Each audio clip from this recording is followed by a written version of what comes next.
ये तेज आवाज कौन है ये? कल रात को उस खटिया पर वैसी आवाज निकालेगा जो मैंने सुनी थी अपनी लुगाई के साथ, वही होगा असली हकदार इस हवेली का, मेरी जायदाद का और गद्दी। तो हेलो दोस्तों, आज अपन बात करने वाले हैं खटिया एपिसोड 1 से 3 तक। तो भाई साहब, आप देखोगे कि रामलाल इधर बैठ के मस्त शराब पी रहा होता है। उतने में उसे सुनाई देता है कि कोई टपाटप कर रहा है और खटिया की आवाज़ आ रही है। और आप देखोगे कि खटिया की आवाज़ भी बहुत तेज आ रही होती है। तो इधर जो रामलाल है वह सोचने लगता है कि अब वह इस गद्दी का मालिक बनने वाला है जो भी है, और वह देखने चला जाता है कि आखिर अंदर कौन है।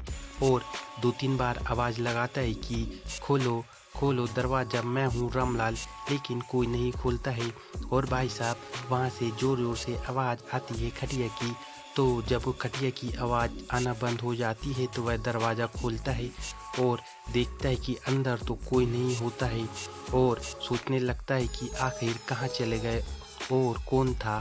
तो भाई साहब, वह बहुत सोचता है, लेकिन उसे कुछ समझ नहीं आता है कि आखिर कौन होता है। और आप देखोगे कि जैसे ही अगली सुबह होती है तो इधर रामलाल पूरे घर वाले को इकट्ठा कर लेता है। तो आप देखोगे कि इधर भावना और मोहन जो कि रामलाल का भाई होता है, और निखिल और सोनम उसके बेटे और बहू होते हैं, और उसका छोटा बेटा सूरज और पूजा उसकी भी बहू होती है। और वह उन सबको बुलाता है और बोलता है कि मुझे सच सच बताओ, आखिर कल रात उस कमरे में खटिया की आवाज़ कौन निकाल रहा था और कौन टपाटप कर रहा था। तो भाई साहब, यहाँ पे तीनों साफ मना कर देते कि हम नहीं थे। तो रामलाल बोलता है कि मुझे वह आवाज़ बहुत पसंद आई, और वह आवाज़ जो जिसकी भी थी, मैं उसे इस घर का मालिक बनाना चाहता हूँ, आप तुम सही बता दो। तो भाई साहब, आप देखोगे कि जैसे ही वह सबको मालिक बनाने की बात सुनाता है तो सब बोलने लगते हैं कि भैया मैं था, पापा जी मैं थे। तो वह डिसाइड करता है कि तुम ऐसे नहीं बता सकते, उसके लिए मेरे पास एक आइडिया है। तो वह सबको बोलता है कि जो मुझे वैसी आवाज़ निकाल के बताएगा, मैं उसे ही इस घर का और गद्दी का मालिक बना दूंगा। तो सब लोग बोलते हैं ठीक है बाबूजी, ठीक है भैया। और सबसे पहले उसकी मोहन की बारी रहती है। तो जैसे ही शाम होती है तो आप देखोगे कि मोहन और भावना, इन दोनों का आपको ताबड़तोड़ सीन देखने को मिलेगा जो कि सेमी अनकट होने वाला है। और इधर बाहर बैठा जो रामलाल होता है वह इनकी आवाज़ सुनता है, लेकिन इसे वही आवाज़ सुनाई नहीं देती है। और जब अगली सुबह होती है तो आप देखोगे सब लोग खाने में बैठे होते हैं।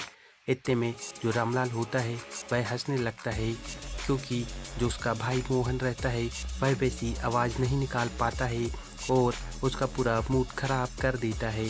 तो भाई साहब, वह बोलता है कि यह इस घर का मालिक नहीं बन सकता है, आज निखिल और सोनम की बारी है। तो दोनों को बेस्ट ऑफ लक बोलता है और भाई साहब वहाँ से चला जाता है। और फिर जैसे ही रात होती है तो आप देखोगे कि इधर निखिल और सोनम का आपको ताबड़तोड़ सीन देखने को मिलेगा जो कि बेहद रोमांटिक और बोल्ड होने वाला है। और इनकी भी जो आवाज़ है वह रामलाल बाहर बैठ के सुनता रहता है, लेकिन इनकी आवाज़ भी उसे संतुष्ट नहीं कर पाती है और वह सुनता ही रहता है। और फिर जब अगली सुबह होती है तो इधर रामलाल सबके सामने बोलता है कि बेटा निखिल, तुम भी इस घर के मालिक नहीं बन पाओगे, क्योंकि तुमने भी वैसी आवाज़ नहीं निकाली है। आज इनकी बारी है पूजा और सूरज की। तो भाई साहब, आप देखोगे कि जैसे ही रात होती है तो फिर से इधर पूजा और सूरज कमरे में आते हैं और इनका भी पलंग तोड़ सीन आपको देखने को मिलेगा जो कि बहुत ज़्यादा बोल्ड होने वाला है। और रामलाल इनकी भी आवाज़ सुनने लगता है। और इस वेब सीरीज़ में सिर्फ इतना ही है, और बाकी का आपको नेक्स्ट पार्ट में देखने को मिलेगा कि आखिर खटिया पे कौन था, और वह सस्पेंस में छोड़ दिया गया है वेब सीरीज़ में।